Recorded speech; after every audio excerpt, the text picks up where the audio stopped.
Today on How to Sublimate, I'm going to show you how to make tote bags. They are a great alternative to single-use plastic shopping bags. Place a tote bag onto the heat press, ensuring the handles are on the outside so they don't get crushed during the pressing process. Using a lint roller, remove any excess fibres from the surface of the tote bag.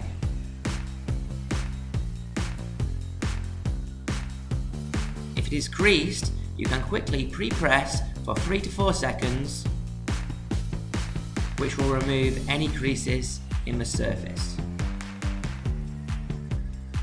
Place the printed transfer face down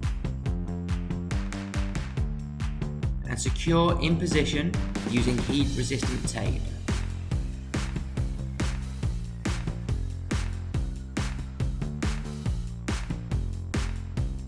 Cover the entire product with a Teflon sheet or protective paper,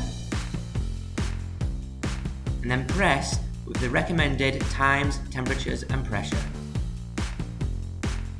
Once time has elapsed, open the heat press and remove the Teflon sheet, being careful not to remove the transfer paper. And remove the transfer paper in an upward motion.